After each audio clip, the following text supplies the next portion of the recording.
Hello, everybody. Welcome back to Sports Drive. This is episode number 7. We apologize that we haven't recorded in a little while. Tanner's was a little under the weather, but we are back. Again, my name is Ian. I am your host along with my co-host Tanner. Tanner, how are you feeling? Better, a lot better. Yeah, what were you fighting with? Was it the cold or was it Corona or? I have no idea what it was, but I just know it wasn't COVID. So I did get tested. All right. Well, so we will start off the show by talking about the MLB.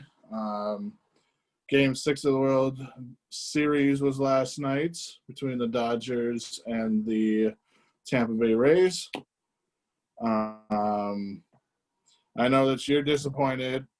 That the Tampa Bay Rays lost last night. Me, on the other hand, I am okay that the Dodgers won, mostly because the fact my mom and dad are both born and raised South Pasadena, California, and the Dodgers are kind of in my blood. So, Yeah, I think I think the Rays' best chance was to win 1-0, obviously, but that would have been hard to do. I think that they really messed it up pulling Blake Snell in the 6th inning after giving up a hit.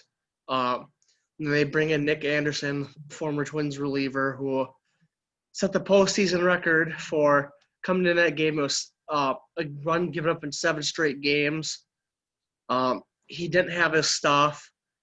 Didn't really make sense why they brought him in. Ended up blowing the game for them. Then Fairbanks comes in, gives up a home run, makes it a 3-1 game.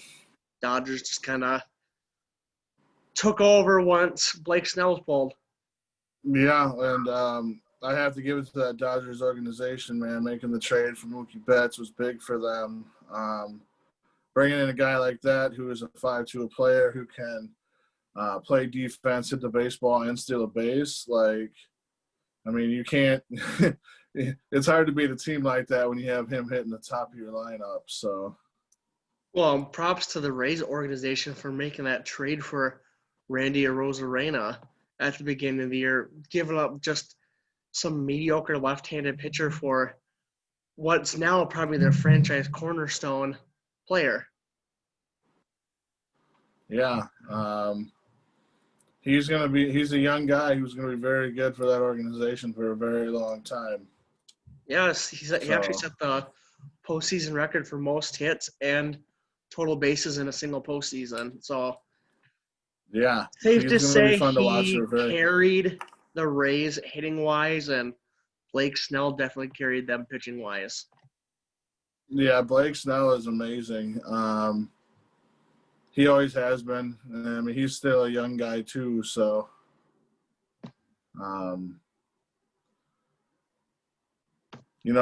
we as Minnesota fans are hoping for the best this offseason. Hopefully, we can get a guy like Trevor Bauer into our pitching rotation. We need to re-sign Barrios. We need to re-sign Odorizzi. But getting a guy like Bauer in our 5-man rotation, I think would be awesome and would be good for this team. I think he'd bring a lot of life to the team with the way he acts when he has his stuff. I think stuff like that is what Minnesota needs. They need that kind of swagger to their teams. They have that with Vikings have that with Jefferson. He's one of those guys that's got that swagger to him, that moxie. He's confident in everything he does, and that's what they need with Bauer. Right. So now I think we should move on to the NFL. There were a lot of big games on Sunday. The Vikings are still struggling. It sounds like they want to clean house. From what I've heard, they want to get rid of Harrison Smith. Sounds like they want to shop Adam Thielen. Sounds like Spielman, might be coming to the end of his rope here in Minnesota. So, See, coming into the year, I had high expectations, obviously, because they're coming off of a spectacular year. They still have Hunter. They traded for Unique Ngakoue, Barr, Kendricks. They still have their 2 all-pro safeties back there. And, I mean, they had a bad offensive line coming into the year. Everybody knew it, but they still had all these weapons, even without Diggs. So fans were expecting, like, I wasn't necessarily expecting, 11-5, 12-4. I was thinking more like 8-8, 9-7. But they'll be lucky if they can even hit 4 wins this year. Yeah. And you guys also did make that trade to Baltimore, too, for that, what was it, Mike Pierce or whatever the guy's name is? Yeah, we signed him. He ended up opting out. Yep, he opted out, and during the bye, they actually traded Unique Ngakoue over to Baltimore for a 3rd and I think a conditional 6th or 5th. Yeah. Short-lived in Minnesota. He wasn't. I don't think he was too happy here after he got here and his playing time, and Yeah. that just adds another weapon to that Baltimore's defense that they did not need. Oh, I know. Their defense is just unreal. Calais Campbell. I think they have Kenneth Murray Jr. I don't think they have Patrick Queen. I don't know for sure. Whichever one played at LSU with Burrow. And then they still got Marlon Humphrey and all those guys in the backfield. Like, they're loaded defensively and offensively. Yeah. Well, there's only one undefeated team left in the NFL, and it's the black and gold. Yeah. I think we talked about this in one of our earlier episodes about, Ben Roethlisberger's getting older. He doesn't necessarily have to win games for this team anymore. That defense is a gnarly Steelers defense like it used to be. Yeah, they have a really good defense this year. Their defense has helped a lot, so offense doesn't have to put up so much points. Yeah, and they're going to be a tough team to beat, I think, all year long. I mean, if Ben Roethlisberger can still, come in and just manage games and let that defense take over, they're going to have a hard time losing games this year. So, I just want to point out how the Bengals and the Falcons literally both choked their games away. There was video that came out from the Falcons game. In the huddle before the play where Gurley scored the touchdown, Matt Ryan told him 3 times, get the first down and go down. Don't score. What does he do? He scores. Bengals, it's like 2nd and goal or something from their 5. Giovanni Bernard scores, leaves too much time for Baker Mayfield. They drive down, clutch pass to Rashard Higgins, and then a touchdown to Donovan Peoples-Jones. Yeah, and they just lost Odell Beckham for the year with torn ACL. So it'll be interesting to see how the Browns will fare for the rest of the year with losing a guy like him. I think they'll be fine because Baker Mayfield's done fine without Odell in the past, and after Odell left, I think he finished 22 of 23 on his passes for the game after starting 0 of 5. Well, maybe it's, maybe he will be all right, knowing that he doesn't have to force the ball to Odell every play. Yeah. I saw that for news, Des Bryant was signed by the Ravens. He'll join their practice squad He's had a really bad string of luck recently. He last tried out for the Saints, and during that, he ruptured his Achilles tendon. Nice to see him back. Everson Griffin, former Vikings defensive end, one of the greatest defensive ends the Vikings have had in a long time.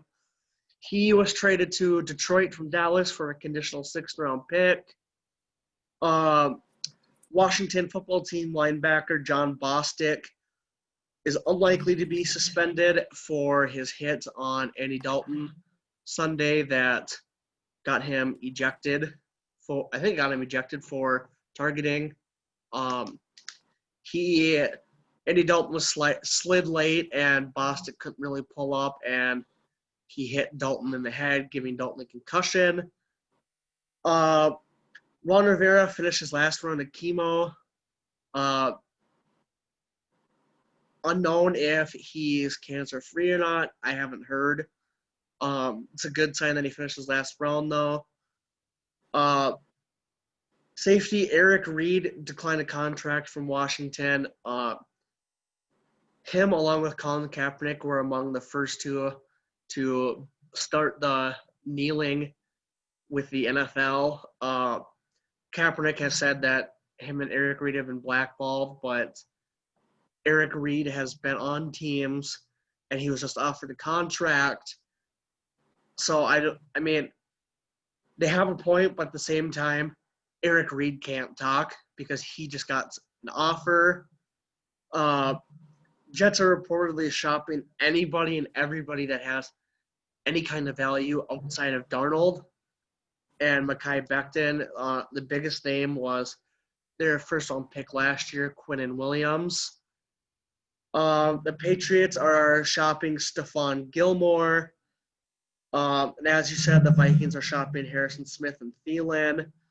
There was a rumor going around on social media that the Browns are offering multiple picks for Thielen, but it's not really a credible source. It's some guy who he thinks he can just connect the dots and make shit up.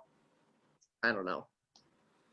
Well, I mean, I think he would be a good fit in Cleveland, considering the fact that Kevin Stefanski was his offensive coordinator last year. And they do need a guy to come in and kind of fill in after Odell left. So, I mean, I wouldn't blame Cleveland for trying to go after him. No, I wouldn't either. I think that'd be a smart move for them. I think Thielen's a really talented receiver, and him and Jarvis Landry together would be a really dangerous duo. I agree. Moving on to college football. Mississippi State running back Kylan Hill opts out. He doesn't really get the ball much, and Mike Leach's air raid offense. Trevor Lawrence hasn't really committed to declaring for the draft. It kind of sounds like he might go back, or he could pull Eli Manning if he gets drafted by the Jets. Lane Kiffin would you blame him? What was that? I mean, would you blame him? Hell no. I wouldn't want to go to the Jets either.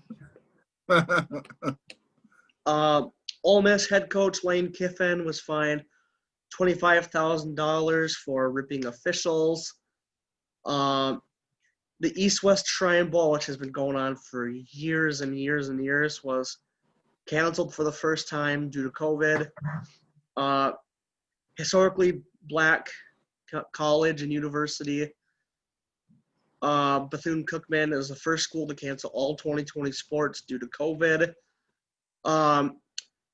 University of Wisconsin, their game Saturday versus Nebraska has been canceled after multiple players, including starter Graham Mertz, backup Chase Wolf, tested positive, and head coach Paul Chryst tested positive. Apparently, they have an abundance of players and coaches that tested positive. Yeah, I think I saw a total of like 11 or 12 people. I want to say that that have tested positive. They would have been screwed if they would have been forced to play because their normal starter, Jack Cohen, is recovering from foot surgery still. They would have been without their second string or third string. They would have been relying on some guy nobody's heard of, some guy you don't expect to take the field ever. They Yeah, but would those are have the been guys. straight screwed. But those are the guys that, you know, nobody expects to do anything that actually come out and, like, you know, blow the doors off of games and stuff. Yep. MLB news. George Springer wants out of Houston. He's not happy with the current situation there.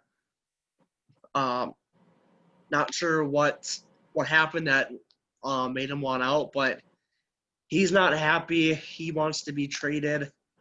Because they can't win without banging on garbage cans. True. I mean, well, and again, they did make a nice postseason run. Even though Well, they must have had a garbage Minnesota can should have somewhere. beat them if they could have scored a damn run. They must have had a garbage can somewhere. I mean, Rays rookie outfielder Randy Arozarena. He'll be getting a movie about his life, about his journey from, I think it's from the Dominican up to Mexico. He's absolute star, really bright future. In a podcast recently, Mookie Betts said that he was hurt when the Red Sox traded him. He thought he was going to be a Red Sox for life. I guess he was like really upset and hurt by Boston's choice to get rid of him. Manfred said that the MLB will have historic levels of debt after this year due to COVID and the lack of fans and everything. Sounds like they could be billions of dollars in a debt. Yeah. This is taking a toll on everybody. And really the only way to get out of it is to hopefully, you know, in 2021 have fans in the stands and selling concessions again and merchandise. And, you know, we're all hoping and praying that, you know, we can, us as sports fans can get back into the stands and cheer on our teams. Yeah. Moving on to the NBA, the Knicks have openly said they will take on any bad contracts that teams have, that they want to try and create cap space. Patrick Mahomes has said he wants the Raptors to play in Kansas City. The Mavs are eyeing to make some win now moves, potentially move up into the lottery and make some moves. The Rockets also just hired Mavs assistant coach Paul Silas. He is the father of Steven Silas, a former NBA head coach. He has been one of the top assistants in Dallas for a long time. Sounds like a lot of guys are really happy with the signing for Houston. And sounds like LeBron is reportedly willing to sit the first month of the season if they do start December right around Christmas time. I don't understand him sometimes. Like, okay, I can get wanting time off because it's literally like a 2-3 month turnaround from the finals, but he averaged like 30 minutes a game in the finals. Jimmy Butler was averaging like 42 minutes a game in the finals. Jimmy Butler has not said anything about, oh, I'm going to sit the first month. I'm going to sit this many games or anything. He wants to get out there and play as soon as possible. Jimmy Butler was literally out there getting shots up the next day after they lost the finals. That's how dedicated he is to the game. Yeah. I don't know. I feel like LeBron feels like he's made his money, and he can basically do whatever he wants now. I get it. I mean, the guy's what, 35? Yeah. I mean, the dude's 35. He still plays like an absolute monster. He's still probably got 10 years in him. Like I said, I mean, he's I don't know.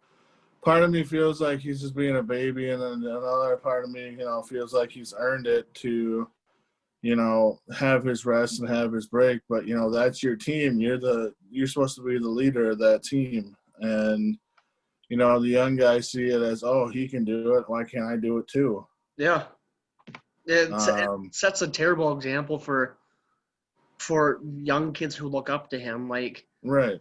Oh, he wants to sit the first season or the first month of the season. Well, then I can sit this many games. My coach will be fine with it. Right. So, rumor out of Minnesota, the Timberwolves are are interested in trading the first pick.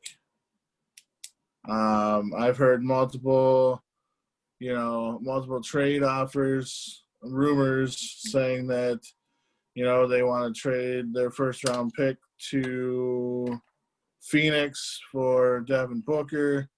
They want to trade it to Washington, try to get Bradley Beal.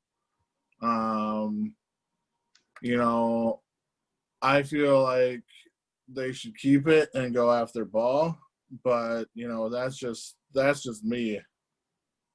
Yeah, from what I've heard, is they were shopping the first the first overall pick, but now they're like aggressively looking for a trade partner, and it sounds like if they can't find a deal before the draft, what their plan is they're going to draft LaMelo Ball and keep him up until the deadline. And if they can find a suitor, they're going to try and trade him, probably along with somebody else, and in like a package deal and try and make some win now moves. I really think that would be a mistake, because I really think that LaMelo Ball is going to be probably one of the best basketball players to ever play the game. I mean, I've seen some of this kid's workout videos, and this kid's insane. He's in the gym all the time, shooting, working hard.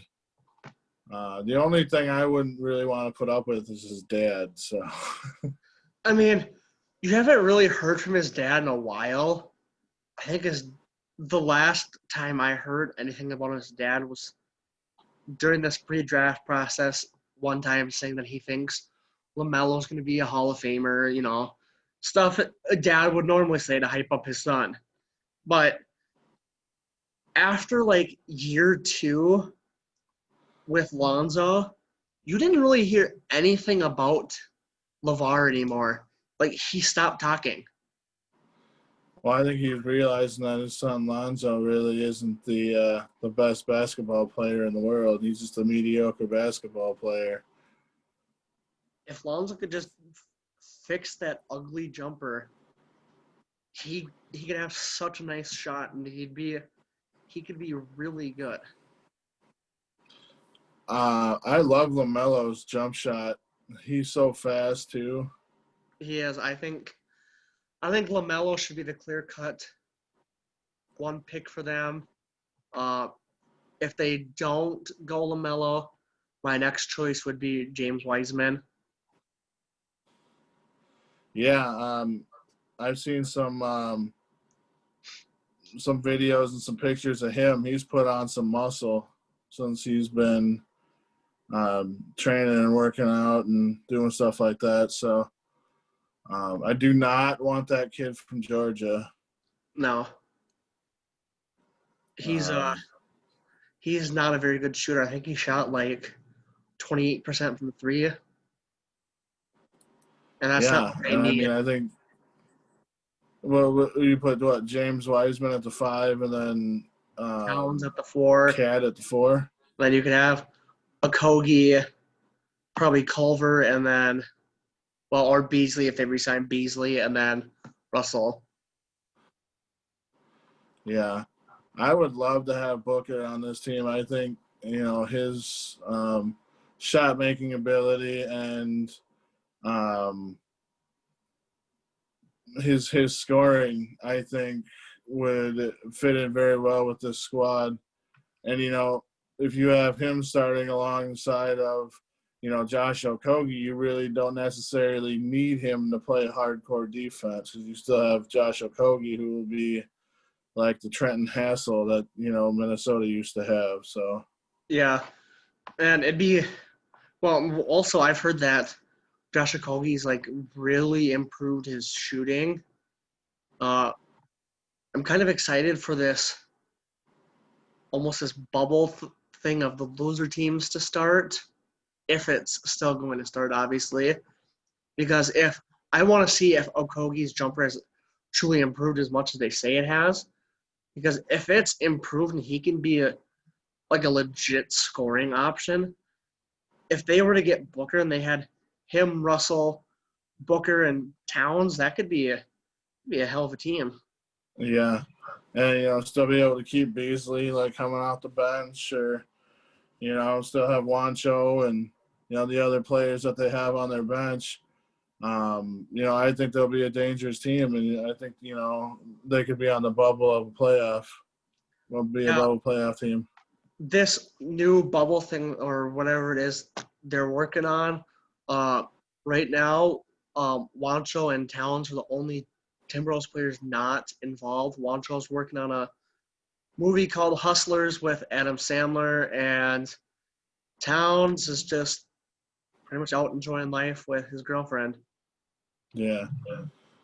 Well, I mean, I think that's it for me for the day. I don't have anything else to talk about. Do you have anything else?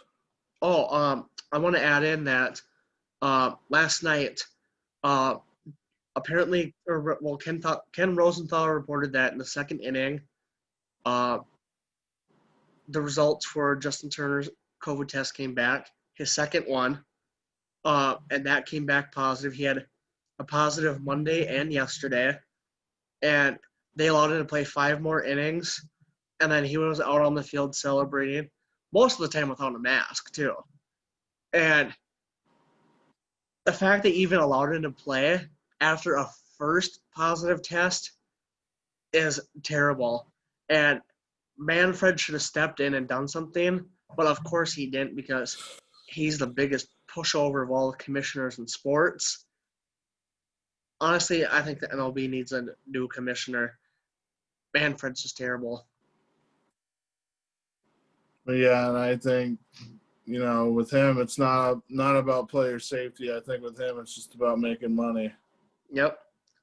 That's kind of like what it was with Goodell at first, but he's kind of wizened and he's realized that player safety and money making kind of go hand in hand. And Goodell has done a hell of a job recently with the NFL, taking it from probably 5-10 years ago, where it could have gone from potentially a top 3 sport to one of the lowest rated sports in America, to now easily the most popular sport in America. Mm-hmm. Yeah, I agree 100%. That's all I got for today. How about you? That's it. I got nothing else except that the NBA sounds like they're starting. I think they said December 1st. They're gonna start like training camps and stuff like that. Yep, and I think they hope to have the season started by the 22nd. That's what I heard. All right, everybody. Thank you again for joining us this afternoon. Tanner, thank you for everything that you do for the channel. Good to see that you're back and healthy again. And we'll talk to you guys real soon.